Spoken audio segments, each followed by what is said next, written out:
Para se realizar a esterilização por calor seco, utiliza-se a estufa e os materiais são aquecidos por condução e por convecção, recebendo a ação biocida pela oxidação dos componentes essenciais. O mecanismo de ação causa a destruição dos micro-organismos por um processo de oxidação, levando a uma desidratação do núcleo das células. A estufa de Pasteur é um equipamento com termômetro que mostra a temperatura do interior da câmara, um termostato para programar a temperatura desejada, uma lâmpada para mostrar a situação de aquecimento e a temperatura interna da câmara. Algumas possuem um ventilador para promover a circulação do ar e não há um controlador de tempo, pois este controle é feito pelo operador do aparelho. Uma grande desvantagem da esterilização por calor seco é a necessidade que ele tem de altas temperaturas, de 160 graus por 2 horas e 170 graus por 1 hora, por tempos prolongados, já que apresenta dificuldade de penetração homogênea nos materiais.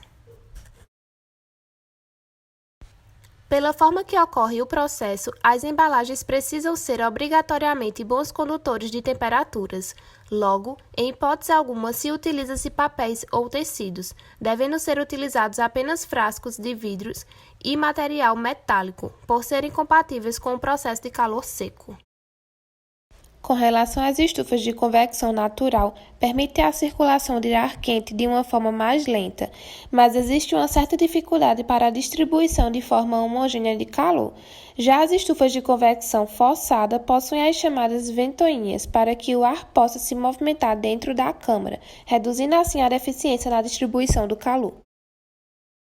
Nos dias atuais, a única indicação da esterilização de calor seco é a de óleos e pós.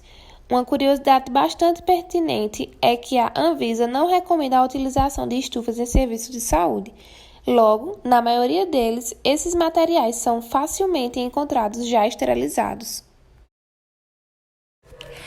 Para que as falhas sejam evitadas, deve-se ter alguns cuidados específicos, como de distribuir os materiais sem que toque as paredes do interior da estufa e deixar um espaço entre eles para favorecer a circulação do ar. Os materiais a serem esterilizados devem possuir boa condutividade térmica e o equipamento deve ser calibrado e validado periodicamente.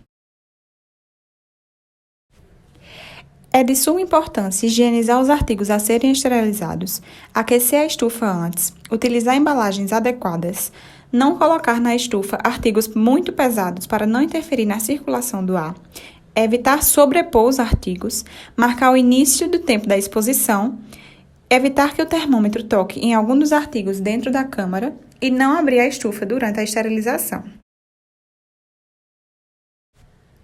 A esterilização por radiação ionizante é uma técnica altamente eficiente, econômica e segura, que tem tido um rápido crescimento na indústria médica nos últimos 15 anos.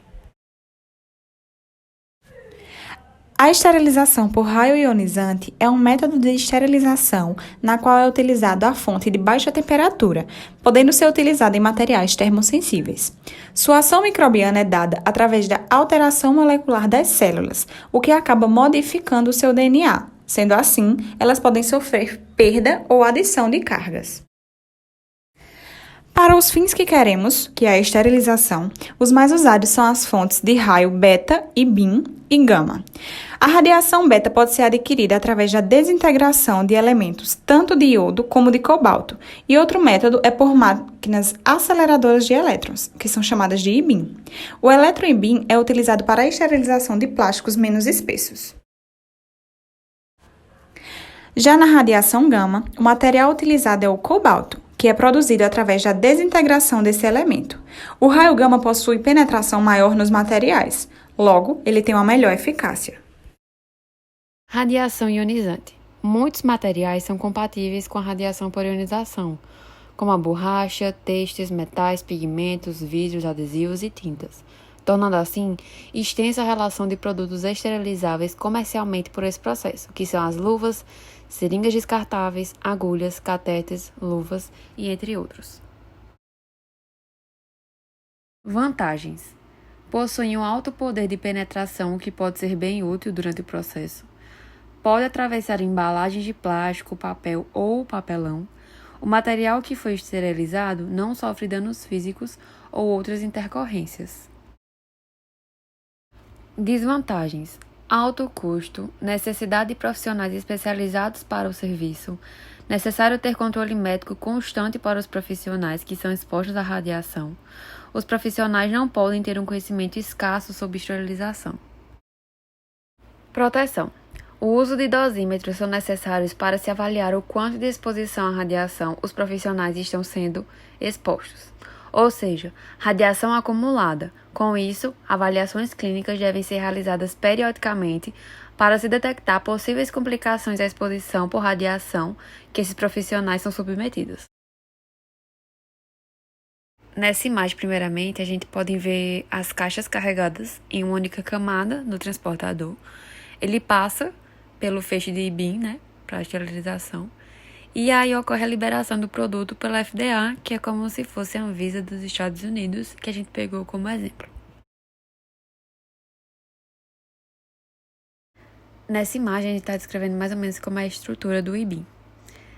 Temos o heater, que é o aquecedor, o vacuum chamber, que é a câmara de vácuo, o substrate lens, que é a lente de substrato, substrate dome, que é a cúpula de substrato, vacuum pump, bomba de vácuo, evaporation material, material de evaporação, evaporation flow, que é o fluxo de evaporação, electron beam, que é o feixe de elétrons, electron source, que é o fonte de elétrons, o crystal type film techniques meter, que é o medidor de espessura de filme de cristal.